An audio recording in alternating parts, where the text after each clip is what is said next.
20,000 கல்லூரி கலை அறிவியல் ஆர்ட்ஸ் காலேஜில் 20,000 உரிய பயிற்சி அளிக்கப்பட்டது.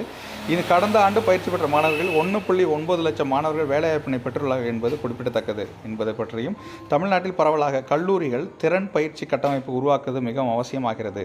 அந்த வகையில் இந்த ஆண்டு அரசு மற்றும் அரசு உதவி பெறும் 100 பொறியியல் மற்றும் கலை மற்றும் அறிவியல் கல்லூரி 200 ரூபாய் மதிப்பீட்டில் புதிய திறன் அதாவது ஸ்கில் லேப் உருவாக்கப்படும் அப்படிங்கிறதையும் இதை பற்றி சொல்லியிருந்தாங்க. இது இல்லாமல் இந்த யூபிஎஸ்சிக்கு படிக்கிற மாணவர்களுக்கும் அரசு பள்ளி மாணவர்கள் சாதனையாக உருவாக்கிட இதற்கான நிறைய நிதி ஒப்பளிப்பு செய்யப்பட்டிருந்தது.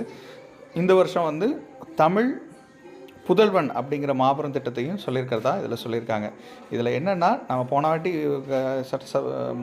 மானிய கோரிக்கை இந்த இதெல்லாம் பார்த்துக்கும்போது பார்த்திங்கன்னா, அதில் ஆர்ட்ஸ் டிஆர்பிக்கு பற்றின ஒரு ஆப்ஷன் அதில் எல்லாம் கொடுக்கப்பட்டிருந்தது. இப்போ இருக்கிற நிதி அப்படின்லாம் அது இப்படி பாரியான எந்த ஒரு இதுவும் இது வரைக்கும் இல்லை. இதுக்கப்புறம் வந்துச்சுனாலும் நாங்கள் இதுக்கான அப்டேட்டை டெஃபினட்டாக நம்ம